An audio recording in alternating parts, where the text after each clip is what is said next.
On Christmas Eve, in a cozy house filled with the warm scent of pine and gingerbread, a young girl named Clara and her brother Fritz eagerly awaited the evening's festivities. Their parents were hosting a grand Christmas party, and the air buzzed with excitement. Guests mingled, their laughter echoing through the halls, while musicians played joyful tunes. The centerpiece of it all was the magnificent Christmas tree, sparkling with countless ornaments and flickering candles that cast a magical, golden glow across the entire room. Soon, a special guest arrived, bringing a hush of anticipation.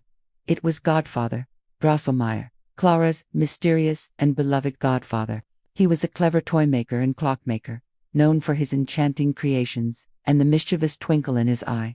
As always, he came bearing wonderful gifts for the children. He revealed incredible mechanical toys, a graceful ballerina, a valiant soldier, and a whimsical clown that whirred, danced, and marched all on their own, to the delight of everyone. But the most special gift of all was reserved for Clara. Drosselmeyer presented her with a wooden nutcracker, meticulously carved in the shape of a soldier. It had a strong, hinged jaw perfect for cracking nuts, a bright red uniform, a tall black hat, and a kind, brave face. Clara was instantly captivated.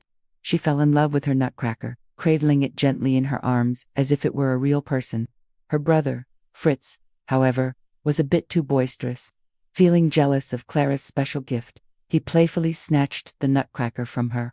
In their tug-of-war, the nutcracker fell to the floor, and its wooden jaw broke. Clara was heartbroken, tears streaming down her face as she cradled the broken toy. Seeing her distress, Godfather Drosselmeyer, with his kind heart and skilled hands, stepped in. He carefully tied a handkerchief around the nutcracker's head, creating a little sling for its jaw, promising Clara it would be as good as new.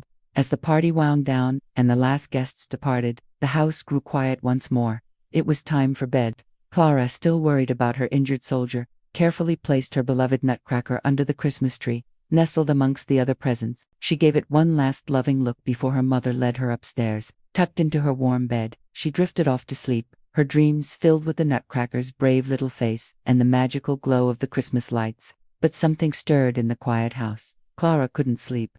The image of her nutcracker, all alone downstairs, kept her awake. Tiptoeing out of her room, she crept quietly down the grand staircase. The house bathed in the soft, silvery light of the moon. As she reached the living room, the grandfather clock began to chime, its deep, resonant tones marking the stroke of midnight. And then, something truly magical happened. As the final bell tolled, the room began to transform.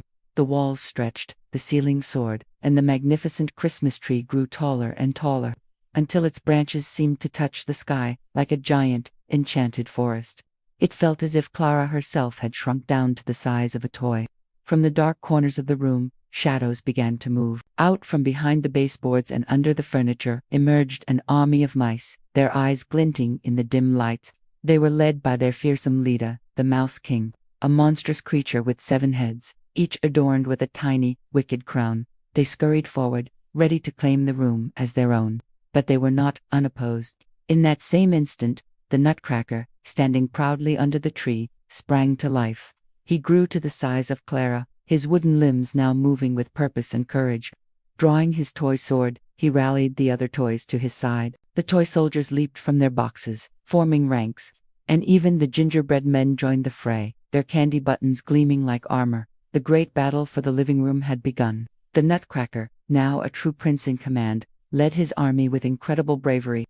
The clash of tiny swords and the squeaks of the mice filled the air. The gingerbread soldiers fought valiantly, but the mouse army was overwhelming. The Mouse King, a cunning and powerful foe, cornered the nutcracker prince, their swords locked in a desperate duel. It seemed as though the battle was lost, that the 7-headed king would be victorious. Clara, watching in terror from the sidelines, knew she had to do something. With all her might, she took off her slipper and hurled it directly at the Mouse King. The slipper struck him squarely, creating the perfect distraction. In that brief moment, the Nutcracker Prince saw his chance. He lunged forward, delivering the final, decisive blow. The Mouse King was defeated. The Mouse Army, seeing their leader fall, scurried back into the shadows from whence they came. Victory, the battle was won. As the last mouse vanished, a magical light enveloped the Nutcracker. The spell was broken. His wooden form melted away, revealing a handsome, human prince. He turned to Clara, his eyes full of gratitude. "You saved me," he said, bowing deeply. Thank you, brave Clara. To show my gratitude, I invite you on a journey to my kingdom, the land of sweets. Overjoyed, Clara took his hand. Together they stepped out into the night and began their magical journey.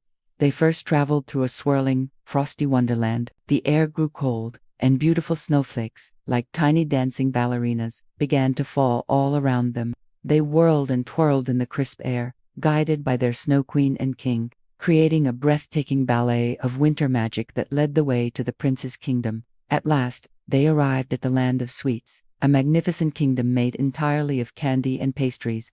The castle was built of gingerbread and frosted with sugar, with rivers of chocolate flowing through the gardens. Here, they were greeted by the ruler of this enchanting realm, the Sugar Plum Fairy. She welcomed Clara and the prince with a warm smile, thrilled to hear the story of their victory over the Mouse King. To celebrate their bravery, the Sugar Plum Fairy commanded a grand festival in their honor.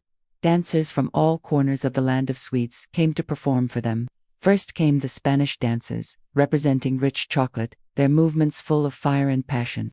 They were followed by the mysterious Arabian dancers, representing aromatic coffee, who swayed with hypnotic grace. Then came the lively Chinese dancers, representing fragrant tea, who leaped and tumbled with joyful energy. Next, a troupe of Russian dancers, representing candy canes, burst onto the scene with high-flying jumps and powerful spins. And then, a beautiful melody filled the air as the flowers of the kingdom came to life. Led by the Dewdrop Fairy, they performed the graceful waltz of the flowers, their petals swirling like a vibrant, living bouquet. Clara watched, completely mesmerized, her heart filled with pure wonder and delight. The celebration reached its peak when the Sugar Plum Fairy herself took the stage with her cavalier. They performed a stunning and beautiful grand pas de deux, a dance so graceful and elegant it seemed to defy gravity. The music was celestial, the movements were perfect, and the entire kingdom watched in spellbound silence. It was the most beautiful thing Clara had ever seen, but all wonderful dreams must eventually come to an end. As the first light of dawn began to peek over the horizon, the magical land of sweets started to fade. The music grew distant, and the vibrant colors began to soften. The prince smiled at Clara one last time, a farewell in his eyes, as the dream gently dissolved around her. Clara awoke with a start. She wasn't in the land of sweets anymore. She was lying on the rug in her own living room, right under the Christmas tree. The morning sun was streaming through the windows, casting a warm glow on the presents, and clutched tightly in her arms was her little wooden Nutcracker, its jaw still carefully bandaged with a handkerchief. Was it all just a dream? Clara looked at her Nutcracker soldier, his painted face still so brave and kind. Maybe it was a dream, but maybe it wasn't. As she held him close, she knew that the magic she had felt, the bravery she had witnessed, and the wonder she had experienced were all very real. The adventure would live forever in her heart. And so, every Christmas, the story of Clara and her Nutcracker prince reminds us that with a little belief and a lot of heart, the ordinary can become extraordinary. It reminds us that magic is all around us, waiting to fill our world with wonder, courage, and joy. Merry Christmas. Thanks for watching.